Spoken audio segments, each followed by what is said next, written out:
పరిచయం అవసరం లేని నాయకుడు. తెలుగు రాష్ట్రాల్లో ఆనం వివేకానంద రెడ్డి అంటే తెలియని వారు ఉండరు. అసలు ఆనం వివేక పేరు తలుచుకోగానే పెదవులపై నవ్వు విరుస్తుంది. మాట తీరుతోనే ప్రత్యేక గుర్తింపు తెచ్చుకున్న నాయకుడు.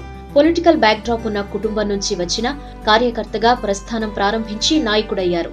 పొలిటికల్ సెటైర్స్ వేసిన, సినిమా స్టోరీలు చెప్పిన, సిగరెట్ కాల్చిన, ప్రత్యర్థులపై విరుచుకుపడిన, నియోజకవర్గంలో మహిళలతో సరదాగా మాట్లాడిన, వివేక నోటి నుంచి వచ్చే ప్రతి మాట పంచే.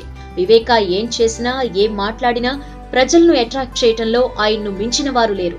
ఎక్కడైనా అన్న నెమ్మదస్తుడు, తమ్ముడు దూకుడు అంటారు. కానీ ఇక్కడ సీన్ రివర్స్.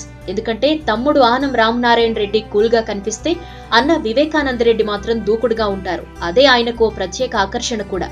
సెటైర్ కూడా సమ్మగా వేయడంలో ఆనం వివేకానంద రెడ్డికి సాట్ ఎవ్వరూ లేరనుకోవాలి.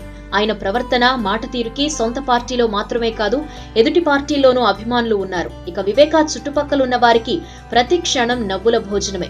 పొలిటికల్ లీడర్ కి సాధారణంగా కార్యకర్తల ఫాలోయింగ్, నియోజకవర్గ ప్రజల ఫాలోయింగ్ కామన్. కానీ వివేక ఫాలోయింగ్ స్టార్ హీరో రేంజ్ లో ఉంటుందంటే కారణం ఆయన మేనరిజమ్సే. 7 దశాబ్దాలుగా పాలిటిక్స్ లో ఉన్న కుటుంబానికి అప్పటికీ ఇప్పటికీ అభిమానులు పెరిగారే కానీ తగ్గలేదు. అందుకు కారణం వివేకానంద రెడ్డికి నెల్లూరు పట్టణ ఓటర్లలో ఉండే పట్టనే చెప్పాలి. తాను నాయకుడిని అనే బిల్డప్ ఉండదు. ఎక్కడికెళ్లినా హడావుడుండదు.